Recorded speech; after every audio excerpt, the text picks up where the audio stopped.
บายดีซื้อนางน้อยปัจจุบันอยู่จอบมณีเจ้าสบายดีข้าพเจ้าซื้อจอยบ้านอยู่นนสว่างสบายดีน้องชื่อว่าพาลินดาปัจจุบันอยู่บ้านศรีวิไลเดี๋ยวนี้เรียกอยู่โซกไซสบายดีชื่อมินทินาเดิมปัจจุบันอยู่หนองยังคำสบายดีข้าพเจ้าซื้อสุดาลักษณ์เสยสิทธิ์ปัจจุบันเหตุอาชีพค้าขายเครื่องอยู่ตลาดดงคำสร้างสบายดีเนาะข้าพเจ้ามีชื่อว่ามีนาแก้วปัญญาเนาะซึ่งปัจจุบันกำลังศึกษาอยู่ที่สปจีนสบายดีน้องชื่อว่านางดาวันแก้วปัญญา17 ปีตอนนี้เรียนอยู่มัธยมศึกษาเวียงจันทร์โฮจิมินห์สบายดีข้าพเจ้าซื้อคำหลาปัจจุบันเป็นพนักงานร้านแห่งหนึ่ง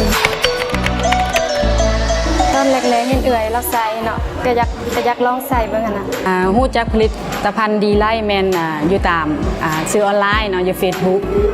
ซึ่งว่าเห็นเลดี้โฆษณานะก็เลยว่าอย่างงามคือเลดี้นะผลิตภัณฑ์ของดีไลท์เป็นผลิตภัณฑ์ที่โด่งดังเนาะเพราะว่าจะเป็นทางโลกออนไลน์ก็มีพี่น้องหมู่คู่หลายคนก็ใช้เลยแนะนำมา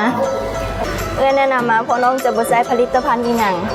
แม่นหากับมาใช้เพราะว่าเห็นใช้แล้วดีเห็นคือจ้อนโฆษณาตามเฟซเนาะลินเฟซแล้วก็เห็นแล้วก็ได้มาซื้อมาลองใช้เบิ่งแล้วก็มันดีแล้วก็เลยว่าใช้มาตลอดรู้จักผลิตภัณฑ์ดีไลท์นี่มาจากเอื้อยเนาะน้องฮู้นำเอื้อยน้องเห็นเอื้อยไส้แบบอุ๊ยน่าเอื้อยใสอย่างแบบนี้นะก็เลยเอื้อยแบบขอไส้อย่างนำได้บ่จริงๆนั้นแล้วก็โอเคให้ลองมือกับลองไส้ก็อุ๊ยโอเคดีแม่นดีรู้สึกว่ามันซุ่มซูนแบบพี่ให้นาแบบใสขาวขึ้นเอี่ยงแบบนี้นะรู้จักผลิตภัณฑ์ดีไลท์ได้ย้อนว่าน้าสาวแนะนำน้าสาวใส่มาก่อนและแนะนำได้ประมาณเดือนปลายโดนได้เจ้า4-5 เดือนเริ่มแรกมันใส่แป้งตัวนี้เนาะตัวนี้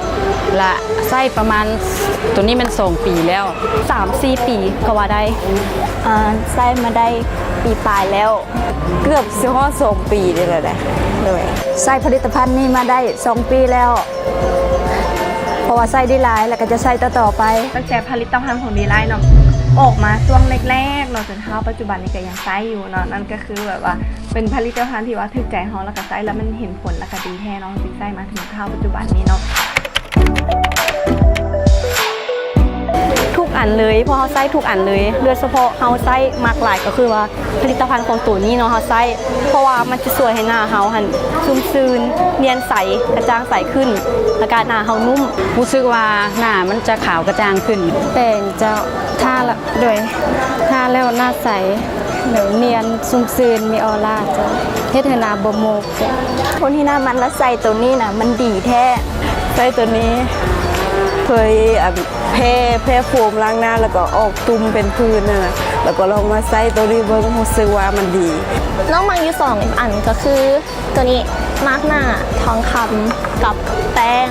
มาร์กนี่จะสวยให้หน้าเฮาเวลาบางคืนตื่นเช้ามาแล้วหน้าจะขาวใสจุดด่างดำจะหลุดเลือนบางมื้อเนาะที่ว่าหน้าของเฮาเนาะแบบว่า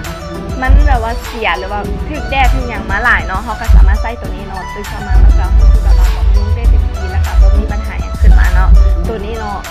อันดับ1เลยเนาะให้คันนี้คะแนน10ให้10เนาะ